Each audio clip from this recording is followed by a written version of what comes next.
Students, welcome to my class.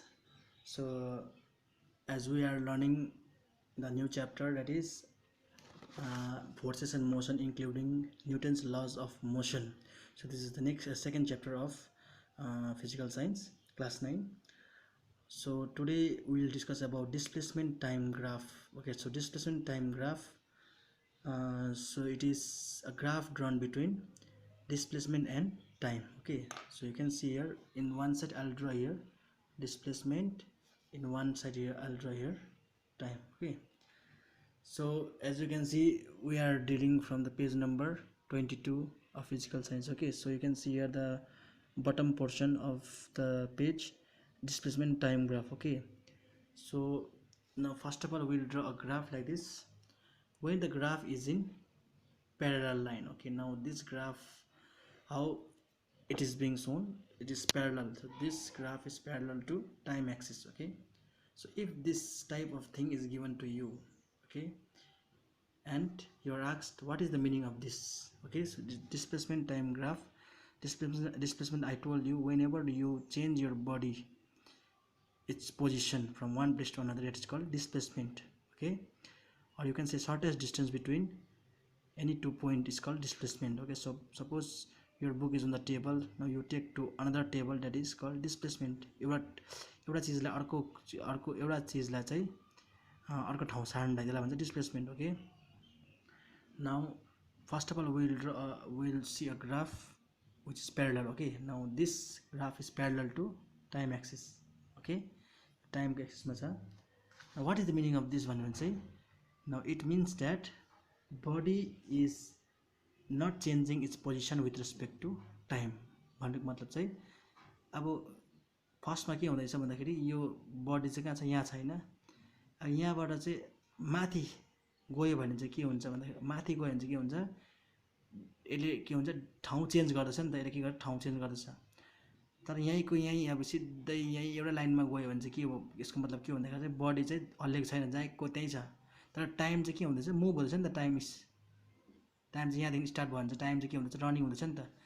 तर यो displacement चाहिँ के भएको छ, माथि उकालो गएको छैन. उकालो जानुको मतलब चाहिँ यो के भएको, बडी मुभ भएको. तर यो बडी मुभ भएको छैन. कसरी बुझ्नु, किनभने यो जस्तै यसको पोइन्ट, यो माथि जानु पर्यो, माथि गयो भने चाहिँ के हुन्छ, इन्क्रिज हुन्छ नि. तर के भन्दैछ, यो एउटै पोइन्टमा के हुन्छ, फेरि गएकै छ, अलिकति माथि पनि गएको छैन. भनेपछि यो चाहिँ प्यारलल छ नि त, यो चाहिँ प्यारलल भइरहेको छ.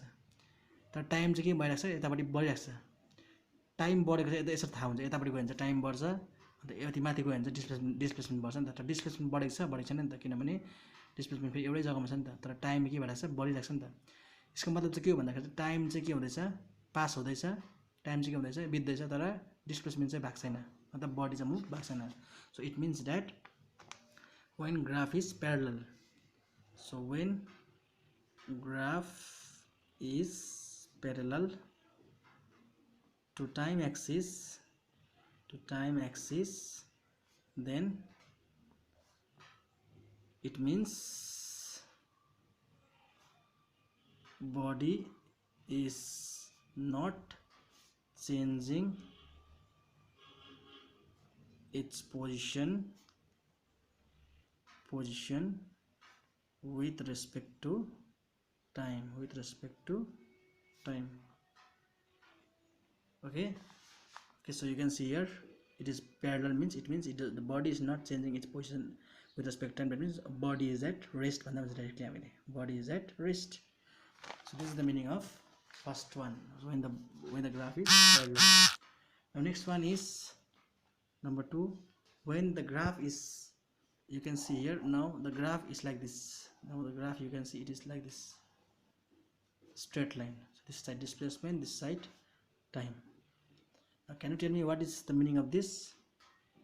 It means that now time is also increasing, displacement is also increasing. That means body is changing its position with respect to time. You can see in the book also, it means that body covering equal distance in equal interval of time in a specified direction, and in its ends it is moving with uniform velocity.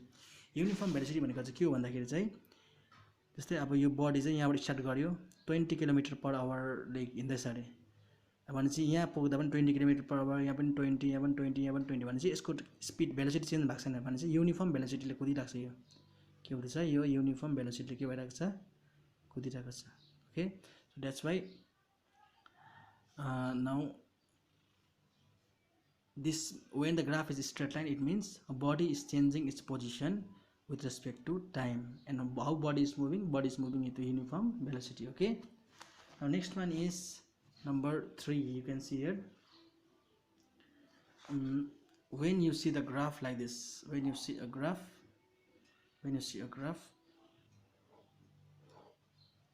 like this okay now it is little curved little bent like this. Now what is the meaning of this? It means that you can see this side you can see displacement, this side you can see time. Now it means that now it is increasing this side also in time axis, it is increasing in displacement axis also.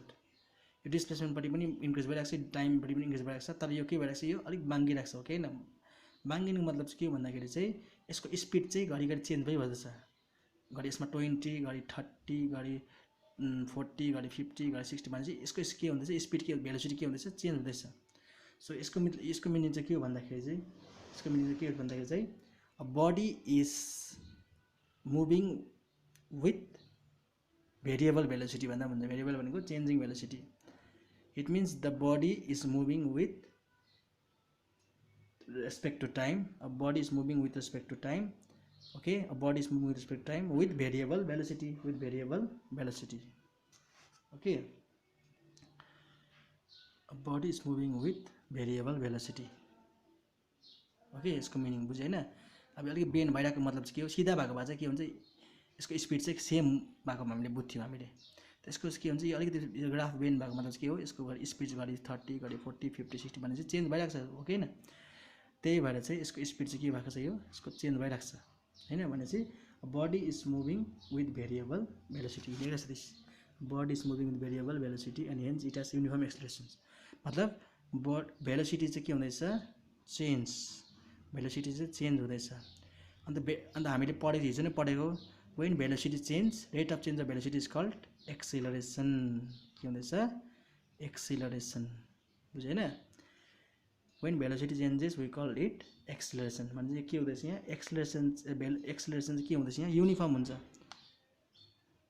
यसरी बुझ्नुपर्छ हामीले कसरी बुझ्नुपर्छ भन्दाखेरि चाहिँ velocity यो change भनेको के हो नन युनिफर्म भेलोसिटी हो नि त युनिफर्म भेलोसिटी हैन युनिफर्म भनेको चाहिँ नट चेन्ज तर भेलोसिटी चेन्ज भनेको चाहिँ के हो नन युनिफर्म भेलोसिटी भनेको फेरि युनिफर्म एक्सेलरेसन बुझ्दैन नन युनिफर्म भेलोसिटी भनेको फेरि के अरे नन युनिफर्म एक्सेलरेसन अन्त युनिफर्म एक्सेलरेसन भनेको चाहिँ के हो भन्दाखेरि चाहिँ युनिफर्म एक्सेलरेसन भनेको चाहिँ जिरो एक्सेलरेसन के हो जिरो एक्सेलरेसन के छ जिरो छ एक्सेलरेसन हाम्रो के भएको छैन चेन्ज भएको छैन त हाम्रो खालि स्पिड पनि चेन्ज गरेको नि त हामीले ओके न so this is the meaning of displacement time graphs okay now will do one more thing that is velocity time graph displacement time graph हामीले सक्यौँ अब के छ next one velocity time graph so velocity time graph मा चाहिँ के हुन्छ भन्दाखेरि चाहिँ एकपट्टि के हुन्छ यो ग्राफ हुन्छ हैन यो ग्राफमा एकपट्टि चाहिँ के हुन्छ भेलोसिटी एकपट्टि के हुन्छ टाइम हुन्छ अब यहाँ के हुँदैछ भन्दाखेरि चाहिँ when graph is parallel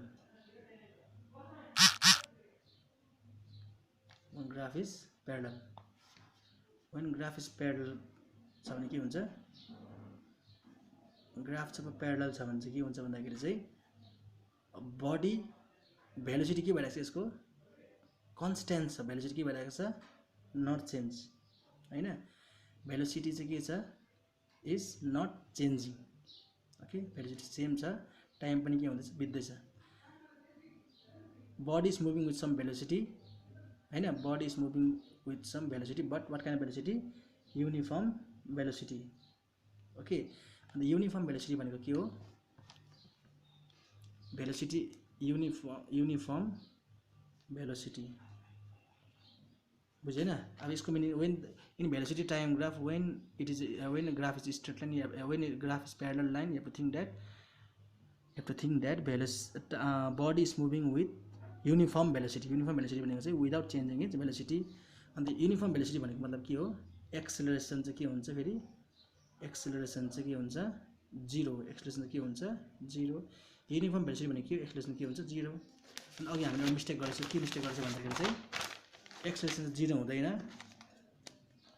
acceleration के हुँदैन 0 हुँदैन यहाँ चाहिँ युनिफर्म एक्सेलरेसन हुन्छ एक्सेलरेसन चाहिँ के हुन्छ सम एक्सेलरेसन चाहिँ हुन्छ हाम्रो तर 0 चाहिँ कहिले हुँदैन भेलोसिटी चेन्ज हुँदा के हुँदैन युनिफर्म एक्सेलरेसन हुन्छ तर एक्सेलरेसन 0 हुँदैन तर यो एक्सेलरेसन चाहिँ कति बेला 0 हुन्छ भन्दाखेरि चाहिँ जब युनिफर्म भेलोसिटी चाहिँ के हुँदैन अनचेन्ज हुन्छ भेलोसिटी के हुन्छ सेम भेलोसिटीमा मुभ हुन्छ बडी त्यही भएर चाहिँ एक्सेलरेसन चाहिँ के हुन्छ 0 हुन्छ बुझेन किनभने acceleration does not come into play when velocity does not change.